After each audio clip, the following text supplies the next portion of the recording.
Welcome to The Explainer. Today, we're skipping right past all that typical feel-good career advice. Instead, we're completely dismantling conventional wisdom to help you engineer absolute leverage. We are going to unpack the hidden architecture of power. Specifically, we're zeroing in on the mechanics of strategic silence and, well, deception. If you want to know how high-stakes negotiations are truly won, how the game is actually played, you need to listen closely to the strategies we're mapping out today. So here it is. Your mouth is your biggest liability. Just let that sink in for a second.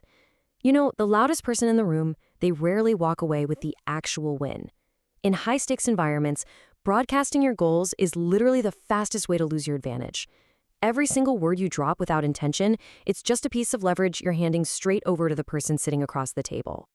All right, phase 1, foundational logic teardown. Okay, so we're taught from day one that transparency builds trust, right? We're told to be an open book, to share our timelines, and to be entirely upfront about what we want.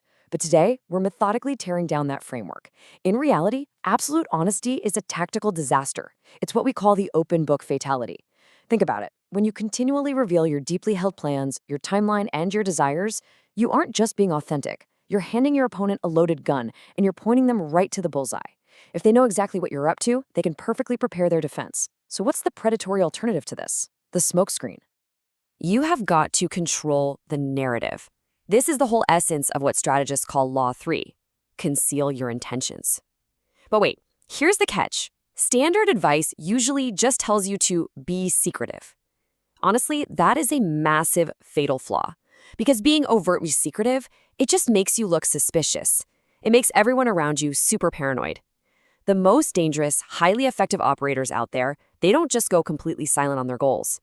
Instead, they deploy a smokescreen. They talk endlessly and passionately about a totally fake goal, so absolutely no one notices their real one.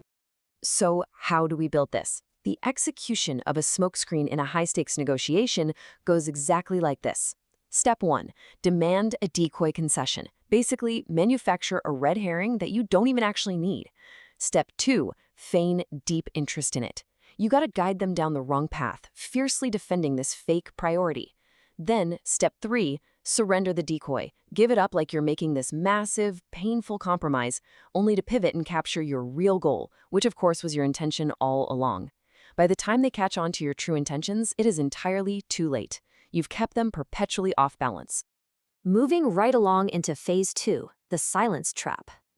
Now, I really want to slow things down here to introduce Law 4, because this needs your deliberate focus.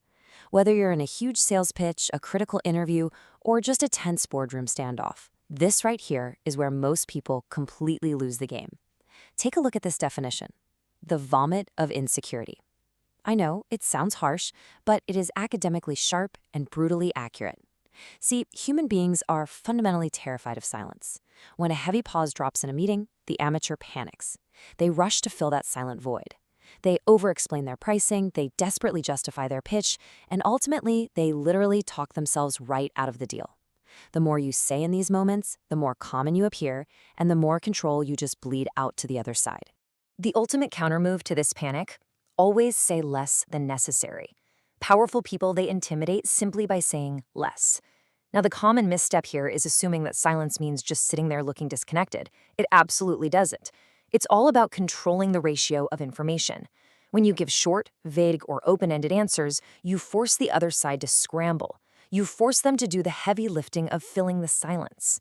And when they do, they drop their guard, they start talking nervously, and they hand you absolutely all of their leverage. So, the directive here is simple, but man, it requires immense discipline to pull off. Embrace the void, state your price, make your pitch, deliver your verdict, and then shut up. Seriously, just let the silence hang there in the air. Let it make them deeply uncomfortable. I actually want you to feel the true weight of what weaponized silence sounds like, right now.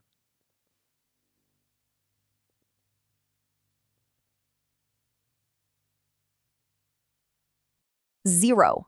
That is exactly how many words you should add after you deliver your bottom line. Look, every single extra word you add after your verdict just increases the chances that you're going to say something foolish. 0 words prevents mistakes. Master the pause, and I promise you, you master the room. I'm going to leave you with this highly provocative thought. The next time you walk into a negotiation, you make your demand, and the room goes completely quiet, who will break first? Thank you so much for joining me for this explainer. Internalize these architectural strategies, control your narrative, truly embrace the void, and I'll see you in the next one.